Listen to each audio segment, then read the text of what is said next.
Dear contractors, after close to 1.5 decades in the building industry and being involved in over 100 housing projects, I've seen the best and the worst that can happen on a construction site. But today, I'm not here speaking as a designer, not as a supervisor, not speaking as a project manager, but I'm speaking on behalf of the homeowners, the very people who have put their trust and their life savings into your very hands. This is a message of what they struggle to express. It's a letter that reflects what they are thinking about but struggle to speak it out. First and foremost, dear contractors, I want you to remember that the homeowner is not just building a house, they are building a life. To you, it might be project number 84, but to them, they are building their dream home. It's a culmination of many years of saving, sacrifice, and hard work. And so every decision, they not only feel it in their wallets, but they also feel it in their hearts. They may not be able to understand much about construction, but they feel it very much when communication becomes vague or when they feel they are not being heard. Remember that clarity and transparency are the very foundation of trust. When the homeowner feels heard, he or she feels empowered, and they become the best that you can work with. Secondly, dear contractors, I want you to remember that misguiding a client is an erosion of trust. Many are those times that you want to keep things simple for the client. It's not going to be a big thing. Well, you know deep down, it has a potential to threaten the project or even sabotage the whole project. I remember a client who came speaking to me and complaining about a particular contractor that she was dealing with. She told me that this contractor had told her at the beginning of the project that she can start building even without drawing approvals. He actually assured that indeed, even if the authorities were to come, they do not disturb. They just require lunch and that will be it. A small lunch, just a small amount. But unfortunately, when the authorities landed on the site, some hefty penalties were imposed and she became very frustrated. Dear contractors, I want you to remember this one thing, that the client is not seeking for perfection, but for partnership.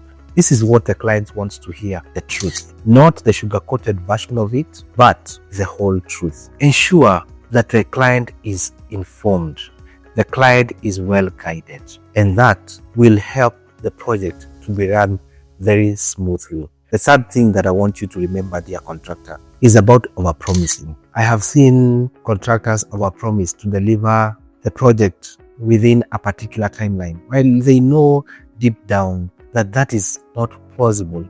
In fact, I've seen some clips being shared out there. I remember one where the contractor was promising the client that he will deliver the project tomorrow, and the whole construction site looked so messy, so incomplete, and we're just saying that this will just be done within a day, and all that will be done. That I have seen so many times when contractors want to overpromise about delivering the timeline. Many a times the client is visibly excited at the beginning, but after a series of delays, what ensues is frustration and disappointment.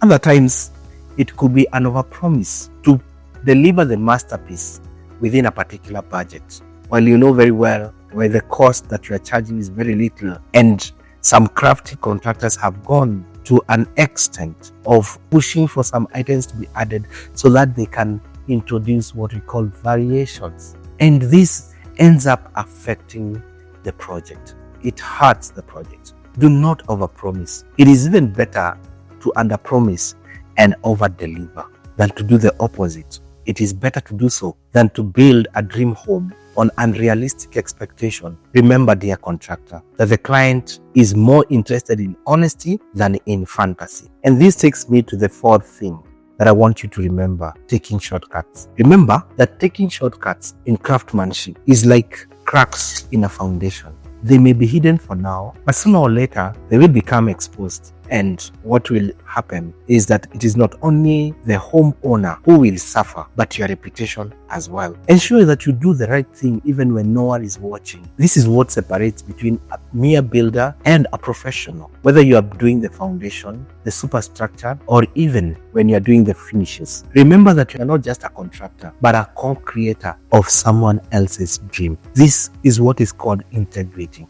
You're not just building a house, but you're building a relationship. Finally, dear contractors, I want to thank you. Thank you very much for your labor, for your commitment, and for your hustle. This is not a letter of complaint. It's a call to connect and an invitation to do better. It's a request to not just focus on merely building homes, but building better relationships. If you find this video helpful, kindly share it out with a fellow builder or even a client. Subscribe to be able to receive more tips on building smarter and not just construction, but building collaboration. Thank you.